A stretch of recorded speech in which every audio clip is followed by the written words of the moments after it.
ప్రయోజనాల్లో కానిదేంటి, లక్ష్యాల యొక్క ప్రయోజనాలు ఏంటి, దాంట్లో కానిది ఏంటని అడిగాడు. సో ఇది ఫస్ట్ బిట్ మనకి కానిది అవుతుంది. ఫస్ట్ ఆప్షన్ ఉపాధ్యాయుని సరి అయిన బోధన పద్ధతిని ఎన్నుకోవడానికి సహాయపడవు అని అంటున్నారు. ఇది రాంగ్ అవుతుంది. మరి లక్ష్యాల ప్రయోజనాలు ఏమిటంటే విద్యార్థులు ఆశించినటువంటి ప్రవర్తన మార్పులు కారణమవుతాయి. విద్యార్థులు మనం ఏదైతే ఆశించినటువంటి ప్రవర్తన మార్పులకి కారణమయ్యేది లక్ష్యాలు. అభ్యాసన ఫలితాలను మూల్యాంకనం చేయడంలో ఉపయోగపడతాయి లక్ష్యాలు. ఉపాధ్యాయుడు తన బోధనని మెరుగుపరుచుకోవడానికి ఉపయోగపడతాయి లక్ష్యాలు. కాబట్టి లక్ష్యాల ప్రయోజనాల్లో కానిది ఏంటంటే మనకి ఫస్ట్ బిట్ అవుతుంది, ఫస్ట్ ఆన్సర్ అవుతుంది. లక్ష్యాల ప్రయోజనాలు అయినవి ఏమిటి అంటే మనకి విద్యార్థులు ఆశించిన ప్రవర్తన మార్పులు కారణమవుతాయి, అభ్యాసన ఫలితాలను మూల్యాంకనం చేయడంలో ఉపయోగపడతాయి, ఉపాధ్యాయుడు తన బోధన మెరుగుపరుచుకోవడానికి తోడ్పడతాయి లక్ష్యాలు. కాబట్టి ఇక్కడ లక్ష్యాల ప్రయోజనాలు 3 ఉన్నాయి. BCD ఆప్షన్ 3 కరెక్ట్ అవుతాయి. రాంగ్ ఆన్సర్ ఏంటంటే ఉపాధ్యాయునికి సరి అయిన బోధన పద్ధతులు ఎన్నుకోవడానికి ఉపయోగపడతాయి లక్ష్యాలు, కానీ ఉపయోగపడవన్నాను కాబట్టి ఇది రాంగ్ ఆన్సర్ అవుతుందన్నమాట. ఓకే, తర్వాత మనకి ఈ క్రింది వాటిలో 12th బిట్ చూడండి. ఈ క్రింది వాటిలో లక్ష్యాల ప్రయోజనాలు ఏవి? విద్యార్థి సంపూర్ణ మూర్తిమత్వానికి అంటే విద్యార్థి యొక్క సంపూర్ణ మూర్తిమత్వ అభివృద్ధికి దారితీస్తుంది. ఉపాధ్యాయులకి లెసన్ ప్లాన్ రచనలో బాగా ఉపయోగపడుతుంది లక్ష్యాలు.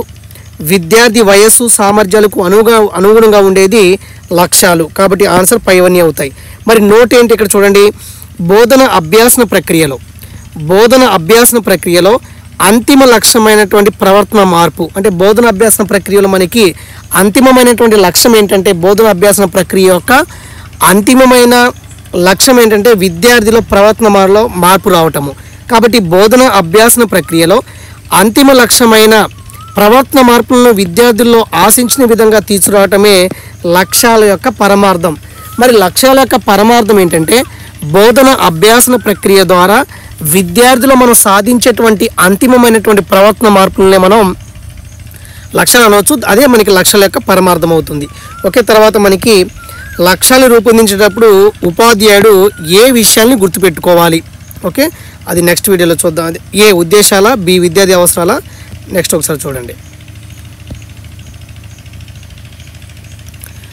సో అన్ని విద్యార్థి సామర్థ్యాలు ఆన్సర్ పైవన్నీ అవుతాయి. ఓకేనా, పైవన్నీ అంటే ఒకసారి బ్యాక్ వెళ్దాం ఒకసారి. సో లక్ష్యాలు రూపొందించేటప్పుడు ఉపాధ్యాయుడు ఏ విషయాన్ని గుర్తుపెట్టుకోవాలి? ఉద్దేశాలను గుర్తుపెట్టుకోవాలి, విద్యార్థి అవసరాలను గుర్తుపెట్టుకోవాలి, తర్వాత విద్యార్థి సామర్థ్యాన్ని గుర్తుపెట్టుకోవాలి. ఆన్సర్ వచ్చేసి పైవన్నీ అవుతుంది అనమాట. Next 14th bit. లక్ష్యాలను నిర్మించేటప్పుడు ఉపాధ్యాయులు ఏ విషయాన్ని పరిగణలో తీసుకోరు? అంటే లక్ష్యాలను నిర్మించేటప్పుడు ఉపాధ్యాయుడు ఏ విషయాన్ని పరిగణలో తీసుకోడంటే మనకి ఉపాధ్యాయుడు యొక్క సామర్థ్యాన్ని పరిగణలో తీసుకోరు. ఏం తీసుకుంటారు? విద్యార్థి స్వభావం, ఇది విద్యార్థి స్వభావం అవుతుంది. పాఠ్య విషయ స్వభావము, సామాజిక అవసరాలు అంటే విద్యార్థి స్వభావము, పాఠ్య విషయ స్వభావము, సామాజిక అవసరాలు ఈ మూడింటిని పరిగణలోకి తీసుకుంటారు. ఉపాధ్యాయుడి యొక్క సామర్థ్యాలు అనేవి పరిగణనలో తీసుకోడు లక్ష్యాలు రూపొందించేటప్పుడు టీచర్. కాబట్టి లక్ష్యాలను నిర్మించేటప్పుడు ఉపాధ్యాయుడు ఏ విషయాన్ని పరిగణలో తీసుకోడంటే ఉపాధ్యాయుడి యొక్క సామర్థ్యాన్ని పరిగణలో తీసుకోడు, కానీ విద్యార్థి స్వభావము, పాఠ్య విషయ స్వభావము, సామాజిక అవసరాలని పరిగణనలో తీసుకుంటాడు. Next 15th bit. లక్ష్యాలు అనేవి 2 రకాలుగా ఉంటాయి. మీకు నోట్ ఇస్తున్నాను, ఇది బిట్టు. విద్యా లక్ష్యాలు లేదా అభ్యాసన లక్ష్యాలు. అభ్యాసన లక్ష్యాలను మనం బోధన లక్ష్యాలు అని చెప్పవచ్చు అనమాట. ఓకే, అది గుర్తుపెట్టుకోండి. నెక్స్ట్ విద్యా లక్ష్యాల లక్షణాల్లో కానిదేంటి? విద్యా లక్ష్యాల లక్షణాల్లో కానిదేంటి? చూడండి, విద్యా లక్ష్యాల లక్షణాల్లో కానిదేంటి చూడండి ఒకసారి. ఇక్కడ మిస్టేక్ ఇచ్చాను, విద్యా లక్షణాలు అన్నీ కూడా. సో ఈ బిట్ ఒకసారి చూద్దాం, ఒకసారి వెరిఫై చేసి మీకు చెప్తాను. ఇది 16వ బిట్, ఇది ఇలా ఉంచండి దీన్ని. సో తర్వాత మనకి 70th బిట్ చూడండి. ఈ క్రింది వాటిలో బోధన లేక అభ్యాసన లక్ష్యాలకు సంబంధించిన అంశం ఏంటి? బోధన లక్ష్యాలకు కానీ అభ్యాసన లక్ష్యాలకు కానీ సంబంధించిన అంశం ఏంటంటే ఫస్ట్ వన్, విద్యార్థి ప్రవర్తనలో మార్పును తీసుకొస్తాయి, విద్యార్థుల్లో ఆశించిన మార్పుల్ని పొందగలగటము, విద్యా లక్ష్యాల నుండి ఆవిర్భవిస్తాయి. ఆన్సర్ వచ్చేసి మనకి పైవన్నీ అవుతుంది. కాబట్టి బోధన లేక అభ్యాసం లక్ష్యాలకు సంబంధించినటువంటి అంశాలు ఏంటంటే విద్యార్థి ప్రవర్తనలో మార్పును తీసుకొస్తాయి, విద్యార్థుల్లో ఆశించిన మార్పుని పొందగలుగుతాయి, విద్యా లక్ష్యాల నుంచి ఆవిర్భవిస్తాయి. ఆన్సర్ పైవన్నీ అవుతుంది. 18వ బిట్, ఈ క్రింది వానిలో విద్యా లక్ష్యాలకు ఉదాహరణ ఏంటి? విద్యా లక్ష్యాల ఉదాహరణ ఏంటంటే మనకి శాస్త్రీయ దృక్పథాల అభివృద్ధి, జాతీయ సమైక్యత భావాలు, విద్య యొక్క మొత్తం ప్రక్రియ. ఆన్సర్ వచ్చేసి మనకి పైవన్నీ అవుతుంది. కాబట్టి ఈ క్రింది వానిలో విద్యా లక్ష్యాలకు ఉదాహరణ ఏంటంటే మొత్తం పైవన్నీ అవుతాయి. ఏంటవి? శాస్త్రీయ దృక్పథాల అభివృద్ధి, జాతీయ సమైక్యత భావాలు, విద్య యొక్క మొత్తం ప్రక్రియ. ఈ మూడు కూడా విద్యా లక్ష్యాలకి ఉదాహరణ అవుతాయి. తర్వాత నోట్ ఇక్కడ నెక్స్ట్, ఉపాధ్యాయుడు బోధన లక్ష్యాల సహాయంతో విద్యార్థుల్లో ప్రవర్తన మార్పును తీసుకొస్తాడు. అందువల్ల బోధన లక్ష్యాల నుంచి ప్రవర్తన లక్ష్యాల స్పష్టీకరణలు ఉద్భవిస్తాయి.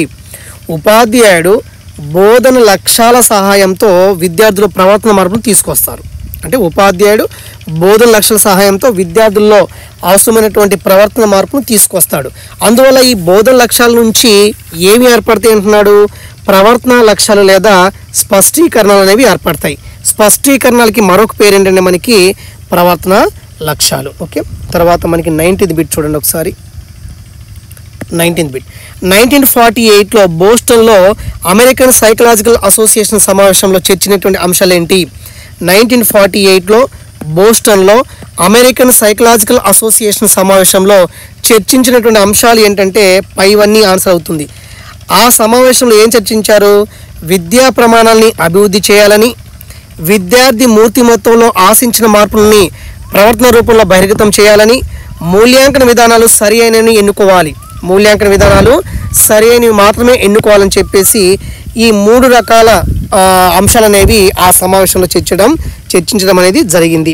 తర్వాత ఇంపార్టెంట్ బిట్టు, విద్యా లక్ష్యాలను బెంజమిన్ ఎస్ బ్లూమ్ అనే శాస్త్రవేత్త జీవుల వర్గీకరణ ఆధారంగా 1956 సంవత్సరంలో వర్గీకరించడం జరిగింది. అంటే విద్యా లక్ష్యాలను వర్గీకరించింది మీకు అందరికీ తెలిసిందే బెంజమిన్ ఎస్ బ్లూమ్. మరి ఆ విద్యా లక్ష్యాలను ఏ కాన్సెప్ట్ ఆధారంగా వర్గీకరించారంటే మనకి జీవుల వర్గీకరణ అయితే ఎలాగైతే వర్గీకరించామో దాన్ని బేస్ చేసుకొని అమెరికా విద్యావేత్త శాస్త్రవేత్త బెంజమిన్ ఎస్ బ్లూమ్ అనే విద్యావేత్త మరి ఈ విద్యా లక్ష్యాలని వర్గీకరించడం జరిగింది. సో నేను జతపరచుము డైరెక్ట్ ఆన్సర్ ఇస్తున్నాను. కొంచెం ఇంపార్టెంట్ ఏరియా ఇది, చాలా జాగ్రత్తగా గమనించండి. జతపరచుము డైరెక్ట్ ఆన్సర్ ఏమవుతున్నారు? జ్ఞానాత్మక రంగం బెంజమిన్ ఎస్ బ్లూమ్, భావావేశ రంగము డేవిడ్ ఆర్ క్రాత్వాల్, మానసిక చలనాత్మక రంగము Elizabeth Simpson and Dave and Harrow. ఈ ముగ్గురు కూడా మనకి ఆ రంగాన్ని డెవలప్మెంట్ చేశారు. కాబట్టి జ్ఞానాత్మక రంగాన్ని అభివృద్ధి చేసింది బిఎస్ బ్లూము, బెంజమిన్ ఎస్ బ్లూము, భావావేశ రంగాన్ని డేవిడ్ ఆర్ క్రాత్వాల్, మానసిక చలనాత్మక రంగాన్ని Elizabeth Simpson, Dave and Harrow. ఈ ముగ్గురు శాస్త్రవేత్తలు డెవలప్మెంట్ చేయడం జరిగిందనమాట. ఓకే, తర్వాత ఇవి చాలా చాలా ఇంపార్టెంట్. ఇప్పుడు చెప్పి అన్నీ కూడా చాలా జాగ్రత్తగా గమనించండి. మరి కాగ్నిటివ్ డొమైన్ ఉంది, జ్ఞానాత్మక రంగం ఉంది. మరి ఇది ఏ అవయవానికి సంబంధించిందంటే మెదడుకు సంబంధించింది. జ్ఞానాత్మక రంగం అంటే ఏ అవయవానికి సంబంధించిందంటే ఇది మెదడుకు సంబంధించింది. నెక్స్ట్ 23 జతపరచుము డైరెక్ట్ ఆన్సర్ ఇస్తున్నాను. మరి జ్ఞానాత్మక రంగం అనేది మెదడుకు సంబంధించింది, భావావేశ రంగం హృదయానికి సంబంధించింది, మానసిక చలనాత్మక రంగం అనేది మనసు అదేవిధంగా శరీర భాగాలకి సంబంధించింది. ఇది కూడా మనకి ఇంపార్టెంట్ ఏరియా. ఓకే, చాలా జాగ్రత్తగా ఎప్పుడైనా వీడియో చేసేటప్పుడు చాలా ఇంపార్టెంట్ చేస్తున్నాం కాబట్టి, కష్టపడి చేస్తున్నాం కాబట్టి మీరు ఎవరైతే సీరియస్ ఆస్పిరెంట్స్ ఉన్నారో మీరు ఒకసారి ఒక అరగంట పోయినా పర్లేదు మీకు ఈ వీడియోలు చూడండి. ఓకే, మీ ప్రిపరేషన్లో బాగా ఉపయోగపడతాయని చెప్పేసి నేను అనుకుంటున్నాను. ఓకే, 24th బిట్ ఏంటి? ఈ క్రింది వానిలో జ్ఞానాత్మక రంగానికి సంబంధించి ఒకటి వాస్తవ ప్రవచనం కాదు. సో ఇది మనస్సుకి శరీర భాగాలకి సంబంధించి అన్నాడు, ఇది కాదు కదా, ఇది మానసిక చలనాత్మక రంగం అవుతుంది. ఓకేనండి. కాగ్నిటివ్ డొమైన్, తర్వాత మనకి భావావేశ రంగము, మానసిక చలన 3 రంగాలు ఉంటాయి కదా, దాంట్లో మానసిక చలనాత్మక రంగానికి సంబంధించింది ఇది అవుతుంది. కాబట్టి ఇక్కడ ఏమన్నారు ఆ క్వశ్చన్లో? కాగ్నిటివ్ డొమైన్కి సంబంధించింది ఏంటంటే ఇది మెదడుకు సంబంధించింది. ఓకే, మానసిక ప్రక్రియ అదేవిధంగా మేధోపరమైనటువంటి ప్రక్రియకు సంబంధించింది. ఈ జ్ఞానాత్మక రంగాన్ని కాగ్నిటివ్ డొమైన్ వివరించింది బిఎస్ బ్లూమ్ అవుతారు. కాబట్టి ఇది రాంగ్ ఆన్సర్ అవుతుందన్నమాట. ఓకే, ఈ విద్యా లక్ష్యాల క్రమం ఎలా ఉంది అంటే విద్యా లక్ష్యాలను వివరించారు కదా, వర్గీకరించారు కదా బెంజమిన్ ఎస్ బ్లూమ్ శాస్త్రవేత్త. మరి విద్యా లక్ష్యాల యొక్క క్రమం ఎలా ఉందంటే ఈ విద్యా లక్ష్యాలు అనేవి ఆరోహణ క్రమాన్ని అనుసరించాయి గుర్తుపెట్టుకోండి. ఈ విద్యా లక్ష్యాలు అనేవి సరళ దశ నుంచి సంక్లిష్ట దశకు చేరుకున్నాయి. సంక్లిష్ట నుంచి సరళం కాదు, సరళ దశ నుంచి సంక్లిష్ట దశకు చేరుకున్నాయి. విద్యార్థి ప్రభుత్వం మార్పును తీసుకొస్తాయి విద్యా లక్ష్యాలు. ఓకేనా. తర్వాత మనకి కాగ్నిటివ్ డొమైన్లో జ్ఞానాత్మక రంగంలో ఉన్నటువంటి లక్ష్యాల యొక్క వరుస క్రమం ఇచ్చాను చూడండి. సింపుల్ టు కాంప్లెక్స్ ఎగ్జామ్లో చాలా చాలా ఇంపార్టెంట్. సింపుల్ టు కాంప్లెక్స్, సరళం నుంచి సంక్లిష్టం వరకు. ముందే వస్తుంది ఒకసారి చూడండి. జ్ఞానం వస్తుంది, అవగాహన, అన్వయము, విశ్లేషణ, సంశ్లేషణ, మూల్యాంకనము. ఇది ఆర్డర్ అన్నమాట. ఈ ఆర్డర్ గుర్తుపెట్టుకోండి. ఓకేనా. తర్వాత ఈ క్రింది అంశాలలో జ్ఞానం అనే లక్ష్యానికి సంబంధించి, జ్ఞానం అంటే కాగ్నిటివ్ డొమైన్లో జ్ఞానాత్మక రంగంలో ఉన్నటువంటి లక్ష్యము ఒకటి ఏంటంటే జ్ఞానం అనేటువంటి లక్ష్యము. దీనికి సంబంధించినటువంటి ప్రవచనం ఏంటి? సరికానిది అడుగుతున్నాడు. సరికానిది ఇది సంక్లిష్టమైందా? కాదు కదా, ఇది సరళమైంది కదా. ఇక్కడ తప్పు ఇచ్చాను నేను, సంక్లిష్టమైంది ఇచ్చాను. కాబట్టి ఈ క్రింది అంశాలలో జ్ఞానం అనే లక్ష్యానికి సంబంధించిన ప్రవచనం కానిది ఏంటి? సరైన ప్రవచనం కానిది ఏంటంటే అది సంక్లిష్టమైంది కాదు, అది సరళమైంది ఇచ్చాను. మిగతా అన్నీ కూడా ఈజీయే, అది కూడా జ్ఞానాత్మక రంగానికి సంబంధించినవే.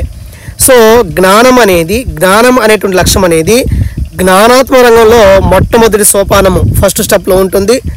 ఇది జ్ఞప్తికి తెచ్చుకోవటము, గుర్తింపుకు సంబంధించింది. విద్యా లక్ష్యాల వర్గీకరణ జ్ఞానం ప్రమాణంగా పరిగణించబడుతుంది. మరి విద్యా లక్ష్యాల వర్గీకరణలో జ్ఞానం అనేది ప్రమాణంగా అంటే స్టార్టింగ్ బేస్గా పరిగణించబడుతుంది అనమాట. అంటే జ్ఞానం ప్రమాణంగా పరిగణించబడుతుంది. ఓకే, ప్రమాణంగా. ఓకే, కాబట్టి జ్ఞానం అనేటువంటి లక్ష్యము జ్ఞానాత్మక రంగంలో ఉంటుంది. ఈ జ్ఞానం అనే లక్ష్యం ఎలాంటిదంటే జ్ఞానాత్మక రంగంలో మొట్టమొదటి సోపానం ఇది. జ్ఞప్తికి తెచ్చుకోవటము, గుర్తింపుకు సంబంధించింది. అదేవిధంగా మనకి విద్యా లక్ష్యాల వర్గీకరణ జ్ఞానం ప్రమాణంగా పరిగణించబడుతుంది, ప్రమాణంగా. ఓకే, ఇదనమాట. మరి జ్ఞానంలో ఇమిడి ఉన్నటువంటి అంశాలు ఏంటి? ప్రదేశాలు, తేదీలు, పేర్లు, నిర్వచనాలు, భావనలు, దృగ్విషయాలు, సాధారణీకరణ, నియమాలు, సూత్రాలు, సిద్ధాంతాలు, శాస్త్రీయ సంకేతాలు, ఇవన్నీ కూడా మన జ్ఞానంలో ఇమిడి ఉంటాయి. ఓకే, తర్వాత 29వ బిట్ చూడండి. అవగాహన లేదా అవబోధం, అండర్స్టాండింగ్ అనే లక్ష్యంలో ఉన్నటువంటి భాగాలు ఏంటంటే మనకి అనువాదము, అర్థ వివరణ, బహిర్షణము. ఇవన్నీ కూడా దేంట్లో ఉంటాయి? అవగాహన లేదా అవబోధంలో ఉంటాయి. 29th బిట్ అది. ఓకే, నెక్స్ట్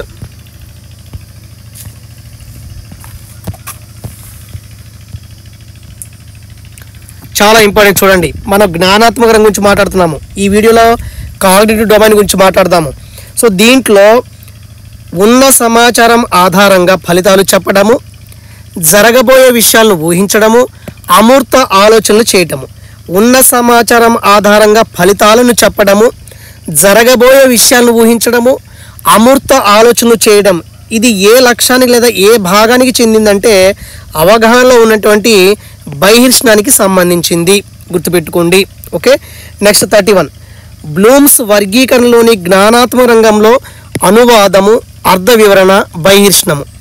బ్లూమ్స్ వర్గీకరణలోని జ్ఞానాత్మక రంగంలో అనువాదము, అర్థ వివరణ, బహిర్షణం అనేవి ఏ లక్ష్యానికి సంబంధించిందంటే మనకి అవగాహనకు అవుతుంది అనమాట. ఇక్కడ రాయలేదు, చూడండి ఒకసారి. జ్ఞానాత్మకంగా ఉన్నటువంటి అనువాదము, అర్థ వివరణ, బహిర్షణం అనేది దేనికి సంబంధించింది? ఏ లక్ష్యానికి సంబంధించిందంటే మనకి అవగాహనకి సంబంధించింది. ఓకే, తర్వాత 32 బిట్ చూడండి. ఒక విద్యార్థి తాను సంపాదించినటువంటి జ్ఞానాన్ని క్రొత్త పరిస్థితుల్లో ఉపయోగించుకోవడం అనేది జ్ఞానాత్మక రంగంలోని ఏ లక్ష్యానికి సంబంధించింది అంటే అన్వయం లేదా వినియోగం. ఒక విద్యార్థి తాను సంపాదించినటువంటి జ్ఞానాన్ని కొత్త పరిస్థితిలో ఉపయోగించుకుంటున్నాడు అనేది ఈ జ్ఞానాత్మక రంగంలో ఏ లక్ష్యానికి సంబంధించిందంటే అన్వయం లేదా వినియోగానికి సంబంధించింది. తర్వాత 33 బిట్ విశ్లేషణ లేదా అనాలిసిస్ అని చెప్తాము. ఒక స్థూల విషయాన్ని సూక్ష్మ భాగాలుగా విడగొట్టి ఆ భాగాల మధ్య తార్కిక వ్యవస్థీకృత సంబంధాన్ని తెలుసుకోవటమే విశ్లేషణ లేదా అనాలిసిస్ అవుతుంది.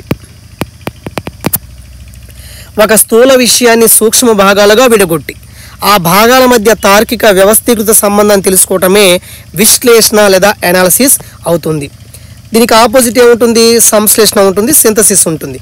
సూక్ష్మ భాగాలను ఒక పద్ధతిలో సంబంధపూర్వకంగా కలిపి అంటే సూక్ష్మ భాగాలన్నింటినీ కలిపి ఒక స్థూల భాగంగా రూపొందించడమే సంశ్లేషణ అవుతుందన్నమాట. ఓకే, తర్వాత చాలా ఇంపార్టెంట్ చూడండి 35 బిట్టు 35 ఇలాంటి ప్రశ్నలు అనేవి ఎగ్జామ్లో ఎరేజ్ అవుతుంటాయి. జ్ఞానాత్మక రంగానికి సంబంధించిన ఈ లక్ష్యాలను సింపుల్ నుండి కాంప్లెక్స్ వరకు అంటే సరళత నుండి సంక్లిష్ట క్రమంలో అమర్చి సరి అయిన జవాబుని గుర్తించండి అని చెప్తున్నాడు. సో ఇక్కడ ఆన్సర్ ఏమి ఇచ్చాను, ఏ ముందు BEFDC ఇచ్చాను. సో మనకి జ్ఞానాత్మక రంగంలో మనకి సరళంలో సింపుల్లో ఏముంటుంది, ఫస్ట్ వన్ జ్ఞానం ఉంటుంది, అవగాహన ఉంటుంది, తర్వాత మనకి వినియోగం లేదా అన్వయం ఉంటుంది, విశ్లేషణ ఉంటుంది, సంశ్లేషణ ఉంటుంది, మూల్యాంకనం ఉంటుంది. ఇలాగా ఒక ఆర్డర్లో పెట్టండి అని చెప్పేసి అడుగుతారు కాబట్టి చాలా జాగ్రత్తగా మీరు ఈ కాగ్నిటివ్ డొమైన్లో ఉన్నటువంటి లక్ష్యాలు ఆర్డర్లో సింపుల్ టు కాంప్లెక్స్ సరళత నుంచి సంక్లిష్టానికి ఎలా ఉంటాయి అంటే ముందు జ్ఞానం ఉంటుంది, అవగాహన ఉంటుంది, వినియోగం లేదా అన్వయం ఉంటుంది, తర్వాత మనకి విశ్లేషణ, తర్వాత సంశ్లేషణ. ముందు విశ్లేషణ, తర్వాత సంశ్లేషణ, లాస్ట్లో ఎవాల్యూషన్ ఉంటుంది. గుర్తుపెట్టుకోండి, జ్ఞానం మనం గుర్తుపెట్టుకుంటాము, ఎవాల్యూషన్ లాస్ట్లో గుర్తుపెట్టుకుంటాము.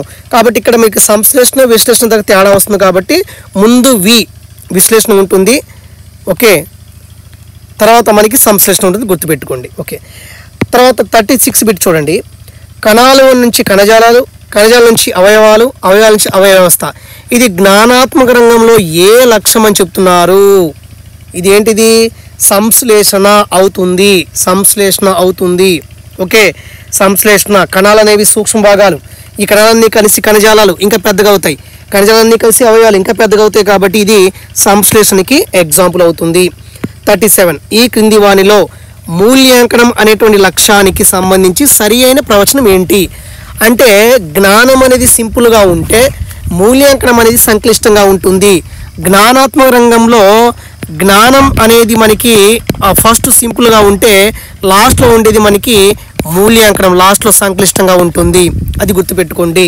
కాబట్టి మూల్యాంకనం అనేది జ్ఞానాత్మక రంగంలోని అత్యున్నతమైనటువంటి స్థాయి, క్లిష్టమైన స్థాయి.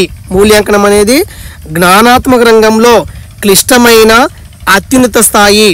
ఇది జ్ఞానాత్మక రంగంలోని ఉన్నత స్థాయి లేదా అమూర్తమైనటువంటి లక్ష్యాలు.